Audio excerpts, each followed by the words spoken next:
सुप्रभात मंडळी. मी नीलिमा पटवर्धन आणि आपण सध्या वाचत आहोत प्राध्यापिका सौ मीना आंबेकर यांचं हितगुज हे पुस्तक. आज मी त्यातला जो लेख वाचून दाखवते त्याचं नाव आहे हिरोईन. हिरोईन सुरू करते. कोर्सचा दुसरा दिवस उजाडला. आमची उत्सुकता ताणली होती. आम्हाला कम्प्युटर रूममध्ये नेलं. तेथे आमच्या आजच्या सत्रासाठी एक फिल्म केली होती ग्राफिक्स ॲनिमेशनच्या साहाय्याने. आमच्या या फिल्मचा हिरो होता मिकी माऊस आणि हिरोईन होती खाण्याच्या सोड्याची बाटली. पहा हं, हिरोईन कोण होती? खाण्याच्या सोड्याची बाटली. मिकी माऊससारखा हिरोप्रमाणे सोड्याच्या बाटलीमागे हिंडत होता. प्रथम आम्हाला दिसलं एक स्वयंपाकघर, सोबत मिकी आणि बेकिंग सोड्याची बाटली. ही सोड्याची बाटली म्हणजे आपल्या खाण्याच्या सोड्याची वाण्याच्या दुकानात मिळणारी पावडर बरं का. सुरुवातीला बेकिंगसाठी सोडा वापरून मिकीनं खमंग ढोकळा बनवून दाखवला. म्हणजे खमण ढोकळा बरं, ज्याला आपण इथे नॉर्मली असंच म्हटलं जातं. मग ते दोघे स्वच्छतेकडे वळले. भाजी चिरायचा पाट, 1 चमचा सोडा, 1 चमचा मिठाने साफ केला. भांडी घासायला एक नवीनच स्वस्त आणि मस्त कृत्रिम रसायन नसलेली पावडर बनवून दाखवली. कशी? 2 चमचे सोडा, 2 चमचे बोरॅक्स पावडर. भांडी चमकू लागली. नंतर मिकीनं मायक्रोवेव्ह साफ करून दाखवला. 2 चमचे सोडा आणि 1 कप पाणी एका छोट्या भांड्यात घेऊन ते मायक्रोवेव्हमध्ये 2-3 मिनटं ठेवायचं, गरम करायचं आणि मग ते भांडं बाहेर काढून त्यानं ओव्हन आतून स्वच्छ अगदी नॅपकिननी पुसून घेतला. स्वयंपाकघरातलं स्टीलचं सिंक चमकवून दाखवलं. सोड्यानं घासून कपांवरील चहा कॉफीचे डाग घालवून दाखवले. नॉनस्टिक नाव असून देखील आपल्याला बरंच काही चिकटवून घेणारा तवा त्यांनी 1 कप पाण्यात 2 चमचे सोडा उकळवून साफ केला. भिंतीला नवीन दिलेल्या रंगावर छोट्यांनी क्रेयॉनचे रंग उठवले. तर तुमचं BP वाढवू नका बरं. पटकन स्पंज सोड्याच्या पाण्यात भिजवून रंग पुसून घ्या, मिकी म्हणाला. मग ब्लँकेट कार्पेट स्वच्छ करायला त्यानं सोडा शिंपडून अर्धा तास तसंच ठेवलं आणि नंतर त्यावरून व्हॅक्यूम क्लीनर फिरवला. मित्र येऊन सिगरेट ओढून गेला. हॉलमध्ये वास नकोसा होतो. तो घालवायला सोडा फर्निचरवर शिंपडायचा. एवढ्यात काही क्षणात सोड्याची बाटली दुडू धावत वॉशिंग रूममध्ये गेली. येथे सोडा बाळाचे कपडे अगदी नाजूकपणे स्वच्छ करतो.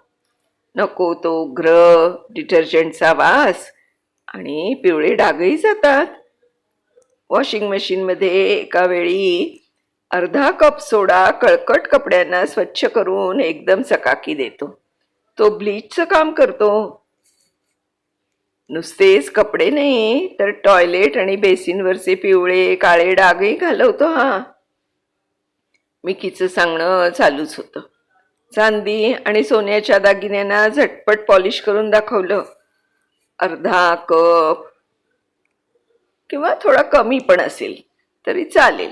तर सोडा आणि थोडंसं पाणी याची पेस्ट करून तिनं ते चांगलं घासून घ्यायचं आणि वरून विनेगर शिंपडून मग त्याने दाखवलं की किचे दागिने अगदी स्वच्छ नवेसारखे झाले होते. मोती आणि खड्यांना मात्र हे पॉलिश न वापरण्याची त्यानं सूचना दिली बरं का. एवढ्यात मध्यंतराची पाटी आली आणि आम्ही बागेत आलो. बागेत अनावश्यक वाढणारी वनस्पती, वीड किंवा गवत उगवणाऱ्या फटीत आम्हाला सोडा भरून दाखवला. त्यांना उगवायला तो अडथळा करतो. बागेतल्या खुर्च्या सोड्याने घासून त्यांना तकाकी आणली. रोपांना आवडणारं खाद्य करून दिलं. 2 लिटर पाणी आणि 1 मोठा चमचा सोडा याचं बनतं टॉनिक. वर म्हणाला, तुमच्या बागेतली रोपं ताजीतवानी होऊन कौतुकानं तुमच्याकडे बघतील बरं का. तेवढ्यात मध्यंतर संपला. मग मिकीच्या हिरोईननं आपलं रूप आता बदललं. नाव तेच होतं, पण तिचा उपयोग आता वेगळा होणार होता. तिचं स्थान आता औषधाच्या कपाटात होतं. स्वयंपाक करताना तवा आणि कढईचा नकळत क्षणातच चटका बसतो. सोडा आणि बर्फ भाजलेल्या जागी लगेच लावला तर मग फोड येत नाहीत. बागेतले किडे माशा चावल्यावर तसंच कोणताही रॅश, पुरळ, खाज यासाठी 3 चमचे सोडा 1 चमचा पाण्यात कालवून लावला की लगेच फरक पडतो. बाळाला नॅपीने आलेला रॅश घालवायला आंघोळीच्या पाण्यात 6 चमचे सोडा उत्तम काम करतो. केसातील कोंडा जायला कुठल्याही जाहिरातीतला महागडा शॅम्पू न वापरता फक्त सोड्याने, म्हणजे मुठभर तरी सोडा लागतो बरं का, केस चांगलं सोळायचे अगदी आणि मग पाण्याने धुवून टाकायचे. असं आठवड्यातून 2-3 वेळा करा. सुरुवातीला केस कोरडे होतील, नंतर केसांच्या मुळातून तेल तयार होऊन केस मऊ मुलायम बनतील. प्रवासाला गेलात, ऐनवेळी टूथपेस्ट नसेल तर सोड्याची पेस्ट कामास येते. 1 मोठा चमचा सोडा आणि थोडं पाणी.